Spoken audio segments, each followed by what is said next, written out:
পাঁচ বন্ধু ব্যস্ত জীবনের হাজারো দায়িত্বের মাঝে বেরিয়ে পড়েছিলাম মন্দারমণির উদ্দেশ্যে। হাসি, আড্ডা, খাওয়া দাওয়া আর অসংখ্য স্মৃতি নিয়ে এই ছোট্ট ভ্রমণ হয়ে উঠেছে বিশেষ। চলুন আমাদের এই বন্ধুত্বের সফরের কিছু সুন্দর মুহূর্ত আপনাদের সাথে ভাগ করে নিই। চলে গেছিলাম মন্দারমণি। 1 বছর আগেও আমরা যখন মন্দারমণি গেছিলাম তখন যেরকম আনন্দ করেছিলাম, এবারে মনে হয় তার চেয়ে অনেক বেশি আনন্দ করেছি। সবই আপনাদের সাথে ভাগ করব। সঙ্গে ছিল মৌ, রূপ, গোপা আর কাকুলিদি। আপনারা মোটামুটি সবাইকে চেনেন। সকাল 6:30টায় আমরা রওনা দিয়েছি। আমরা এতক্ষণে পার হয়ে গেছি সাঁতরাগাছি। ব্রেকফাস্ট করব বলে আমরা কোলাঘাট পার হয়ে এক্সপ্রেস ফুড জায়গায় এলাম। বেশ পছন্দের আমাদের হয়ে উঠলো জায়গাটি। গোপাই এর সন্ধান দিয়েছে। চলুন আপনাদের দেখাই জায়গাটা কেমন।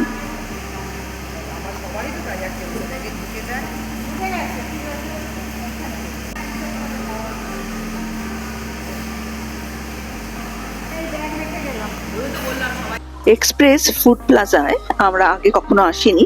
গোপাই এর সন্ধান দিয়েছে।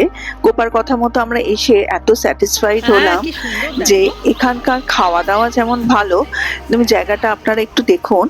এই একটা জায়গা আছে কাঁচ ঘেরা, ভেতরে বসার, আর একটা আছে বাইরে। বাইরের জায়গাটাও বেশ সুন্দর। আমার মনে হলো সন্ধ্যাবেলা এই জায়গাটা আরো বেশি ভালো লাগবে। বাইরে, বিশেষ করে বাইরের যে পোর্শনটা আছে বসার, সবই আপনাদের দেখাচ্ছি, আপনারা দেখতে থাকুন। আর কার পার্কিং এর খুব ভালো জায়গা আছে। আপনারা অনায়াসেই এখানে এসে আপনাদের লাঞ্চ বলুন, ডিনার বলুন, ব্রেকফাস্ট বলুন করতে পারেন। সুন্দর সুন্দর করে সাজানো আছে। একবার দেখিয়ে দিই আপনাদের।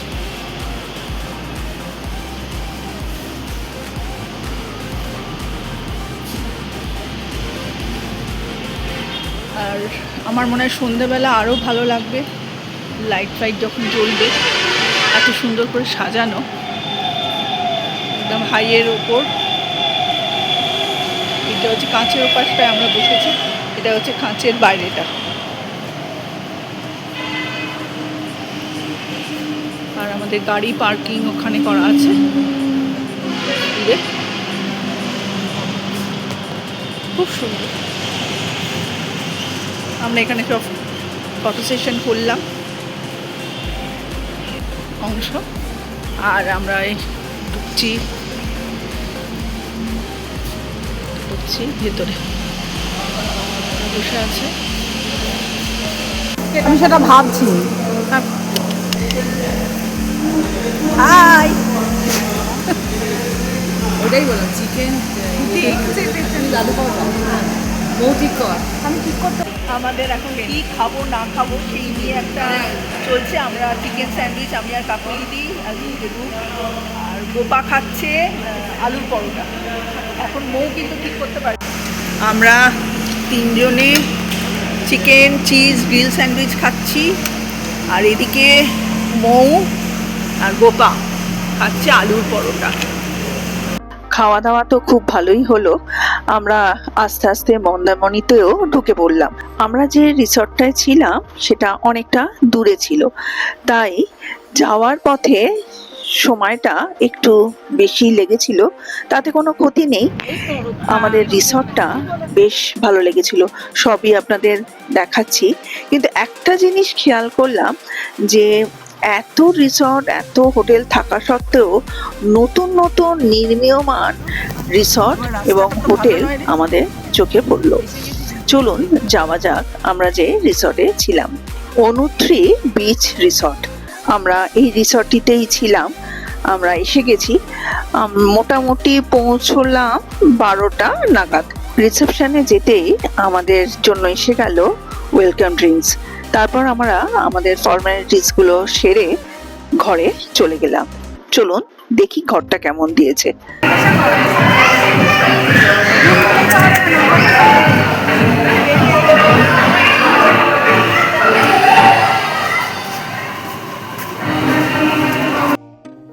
আমাদের প্রথম থেকেই উদ্দেশ্য ছিল, যেহেতু 5 বন্ধু একসাথে যাচ্ছি, রাত্রিরে থাকাটাও আমরা একসাথে করব। যে ঘরটার মধ্যে 3টে কিং সাইজ বেড ছিল, যেখানে 6 জন থাকতে পারে। আমরা 5 জন গেছিলাম, সেন আমাদের কোনো প্রবলেমই হয়নি। মৌ একটা বেডেই বললো আমি একা শুয়ে পড়বো, আমি আর রূপ মাঝখানটায় নিলাম। আর যেহেতু গোপার একটু ঠান্ডার ব্যাপার আছে, ঠান্ডা যাতে কম লাগে, সেজন্য এসির থেকে একটু দূরের যে বেড, সেই বেডটা গোপা আর কাকুলিদিকে দেওয়া হলো। ওরা এখনো আসেনি, আসছে, আমরা এসে গেছি। এবার একটু দেখে নিন ঘরের সাইজটা কতটা বড়। 2টো বাথরুম আছে, একটা মিরর আছে, কোনো অসুবিধেই আমাদের হয়নি। 109 নম্বর ঘর আমাদের দিয়েছিল গ্রাউন্ড ফ্লোরে, আর সুইমিং পুলের একদম কাছে, সেজন্য একটা টাইমে ওরা খুব লাউড মিউজিক বাজায়, সেইটা একটা ব্যাপার ছিল। কিন্তু দরজা বন্ধ করে দিলে সেই মিউজিক কিন্তু ঘরের মধ্যে আসতো না। এবার আপনারা একটু দেখে নিন, এই যে ঘর থেকে সামনের যে সুইমিং পুলটা দেখাও যায়, আর উপর নিচ করতে হবে না, এটা একটা সুবিধে। আর ওইদিকে গোপা আর কাকুলিদি কোথায় গেল চলুন একটু দেখি।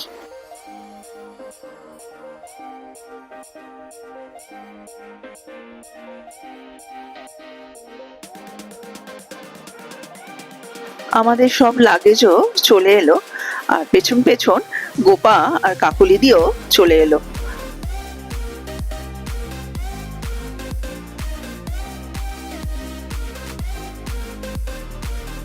এগুলো তো এখানে রয়েছে, হ্যাঁ সাউন্ডটা আসবে।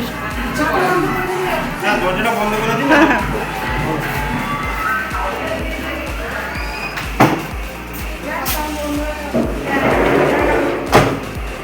ও, এইটা একটা বাথরুম রে।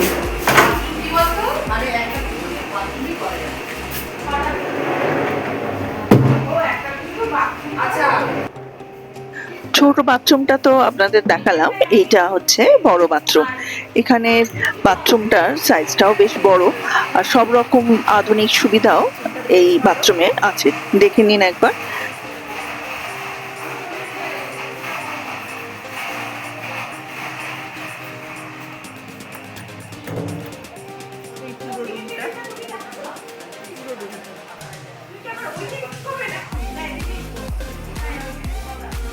ওই যে জুতো ফুতোগুলো।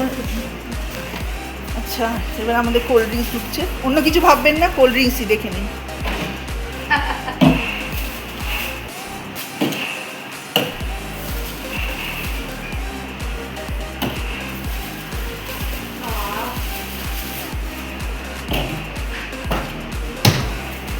এই সি অ্যান্ড সল্ট, এটা হচ্ছে রেস্টুরেন্ট এরিয়া।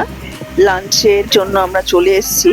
এবার লাঞ্চের অর্ডার দিয়ে কিছুটা সময় যেটা বাঁচছে, সমুদ্রের ধারে যাব কি যাব না সেটা একটা দ্বিধায় ছিলাম। মানে একটা সময়ও আমরা মিস করতে চাইছিলাম না সমুদ্রকে দেখতে যাওয়ার জন্য। কিন্তু যাই হোক, পেটে তো ছুঁচোয় ডন দিচ্ছে, সেজন্য ঠিক করলাম আগে খেয়ে নিই, তারপর না হয় একদম আমাদের যেসব প্ল্যান আছে সেগুলো এক্সিকিউট করব। রেস্টুরেন্ট এরিয়াটা একটু দেখে নিন, বেশ ভালো। আর সবচেয়ে ভালো যেটা হচ্ছে খাওয়া দাওয়া। আমি বলবো 29 বিচ রিসর্টের সবচেয়ে বড় ইউএসপি হলো খাওয়া দাওয়ার মান এবং টেস্ট। হালকা করে আমরা পোস্ত, ডাল, ডিম এই ধরনের খাবার খেয়ে চলে গেলাম রুমে। রুমে গিফট আমাদের জন্য অপেক্ষা করছে। কি গিফট দেখুন। কাকুলিদি মধ্যপ্রদেশ বেড়াতে গেছিল, তাই আমাদের জন্য সবার জন্য গিফট। 1 বাই 1 এসো না, উপর থেকে এনেছো আমাদের মনে করে। এই তো এটা দেয়ালে ইয়েতে লাগাবো তো, আলমারির গায়ে। হ্যাঁ, ফ্রিজে। এই যে খুব সুন্দর, দেখে নাও। Fridge magnet. হ্যাঁ দেখে নাও। বাহ, দেখে নিও, কেউ যদি দুটো না নিয়ে নেয় বলা যায়। উপরটা পারবে না, এটা পরে তো বুঝেছ। আমার জন্য খাজুরাই এসেছে, বুঝেছিস?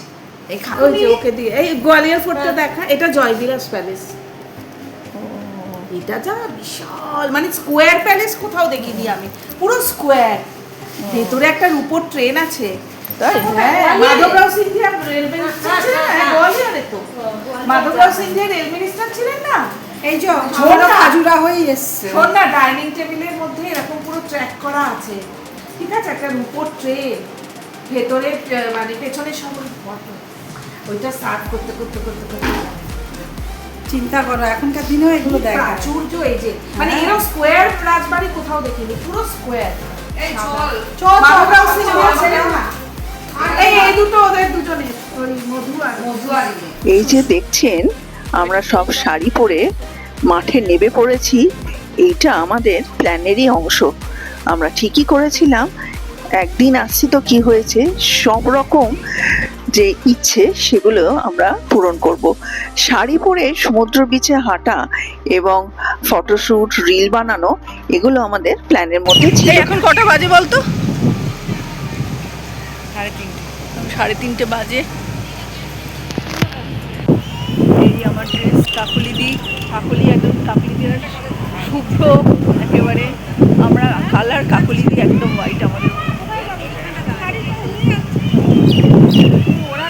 দেখুন 5 বন্ধু আমরা আমাদের যে ইচ্ছেগুলো কিভাবে পূরণ করলাম। পাগলামিও মনে হতে পারে, কিন্তু এই পাগলামি করার মধ্যেও একটা আনন্দ আছে, কি বলে?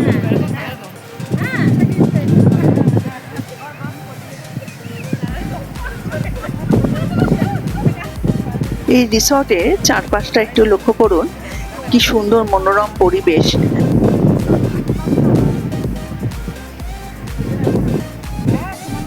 এই যে বন্ধুরা মিলে দেখছেন সব আলাপ আলোচনা হচ্ছে, এটা হচ্ছে কি ধরনের রিল করব সেই বিষয়ে আলাপ আলোচনা। কতটা কার্যকরী হয়েছে সেটা আমি বলতে পারবো না, কিন্তু আমাদের আলাপ আলোচনাটা অনেকটাই হয়েছে। সব আগের থেকে আমরা একটু ইনস্টা থেকে দেখে এসেছিলাম, করতে গিয়ে দেখলাম বেশ কষ্টের কাজ, তাও আমরা কিন্তু চেষ্টা ছাড়িনি।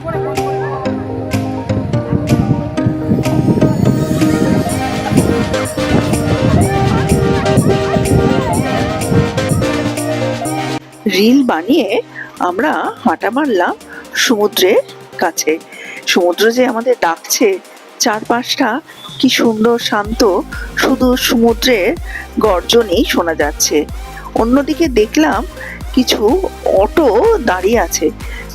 আমরা ঠিক করলাম বন্ধুরা মিলে অটোয় চড়ে সমুদ্রের ধার ঘুরবো, আর সেই অপশন যখন আছে ছাড়ি কেন। এবার শুরু হলো দরদাম করা। আমাদের কাছ থেকে ওরা 300 নেবে বলেছিল, আমরা যেহেতু 5 জন, আমরা 50-50 করে 250 হয়ে যায়, তো 250-তে আমরা রফা করলাম। অটোয় চড়ে সমুদ্রের ধারে ঘোরার অভিজ্ঞতাটা একদম আমাদের নতুন ছিল।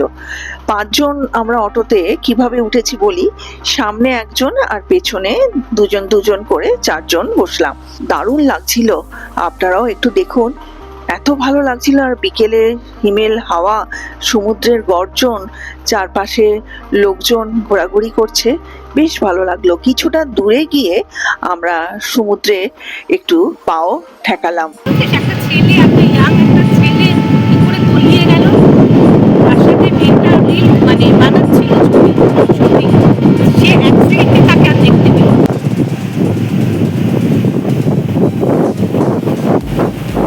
সমুদ্রে এসে সমুদ্রে পা ভেজাবো না তা কখনো হয়, তাই একটু সাহস করেই আমরা সমুদ্রের কাছে গেলাম। মন্দারমণিতে জল যেহেতু বেশি নয়, আর রিসেন্ট একটা দুর্ঘটনা যেহেতু ঘটেছে আপনারা সবাই জানেন, তাই একটু সবাই ভীত সন্ত্রস্তই ছিলাম, তাও একটু পা আমরা সমুদ্রে ছোঁয়ালাম।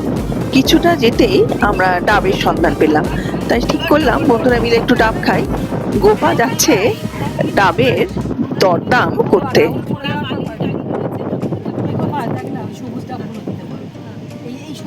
আঙুলের সোজাসুজি সবুজ, এটা দিলেই খাবো, নাহলে কিন্তু খাবো না। গোপা দাম করতে গেলে এই বেশি দূরে যাস না, একার কথা।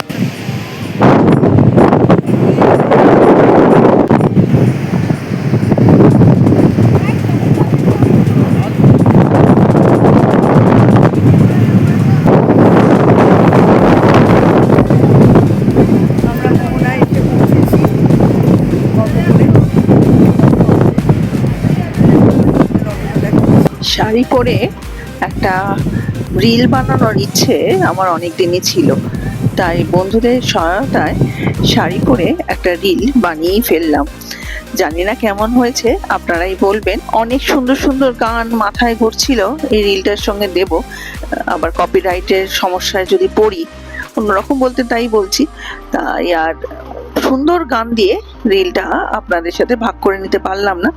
আমার শর্টসে ইউটিউবে সেই রিলের সন্ধান কি গান দিয়ে করেছি সেটা আপনারা, আমাদের প্ল্যানের মধ্যে এই 5 বন্ধু মিলে সুইমিং পুলে ঝাঁপ দেব সেটাও ছিল। ব্যাস, যেই ফাঁকা পেলাম সুইমিং পুল, অমনি 5 বন্ধু ঝাঁপালাম। সাঁতার কেউই জানি না, বাচ্চাদের পুলেই ঝাঁপ দিলাম। নিজেদের মধ্যে হাসি গল্প। তারপর আর একটা জিনিস হয়েছিল, রিল করার চেষ্টা এই পুলেও করেছিলাম, ব্যর্থ মনোরথ হয়ে ফিরতে হয়েছিল। কাকুলিদি অনেকটা হেল্প করেছিল, কাকুলিদি নিজে নাবিনি, আমাদের সাহায্য করার চেষ্টা করেছিল। কিন্তু আমরা হাসবো না রিল করব, দেখুন আমাদের কাণ্ডটা কি করেছি আমরা। আজকে এইটুকুনি থাক। মন্দারমণির বাকি ট্রিপ আমরা কিভাবে কাটালাম সেটা নেক্সট ব্লগে নিয়ে আসবো। আজ তাহলে আসি, খুশিতে থাকবেন, ভালো থাকবেন, সুস্থ থাকবেন, পারলে একটা সাবস্ক্রাইব করে দেবেন। নমস্কার।